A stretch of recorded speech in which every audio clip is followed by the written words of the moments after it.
در سکوت شب خانه زد فریاد ما تو نشنیدی دل به پای گفتات آرزو کردم.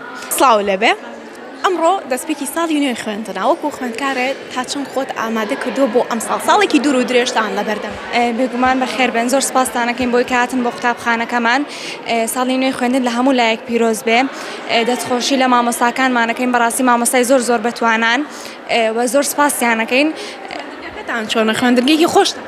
خوێندنگێکی زۆر خۆشمان هەیە لە ڕووی هەموو شتێکەوانێت تەواوە و هەموو شتێک زۆر باشە و هیوادارم ساڵێکی پڕخۆش و بەخێر بەڕێ بکەین ئینشاءڵڵا.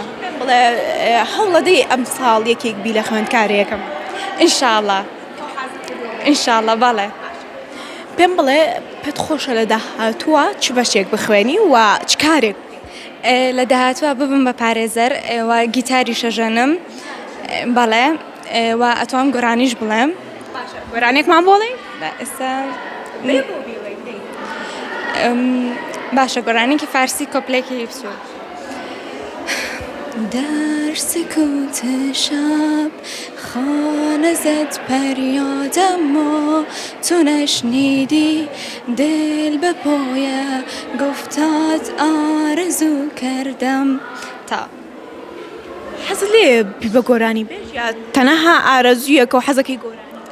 تەنها حەزم لێتی ئەگەرنا پیشەی سەرەکیم حەزم لە پارێزەرێتی و ئیشاڵڵا لە داهاتوو شاومە پارێزەر.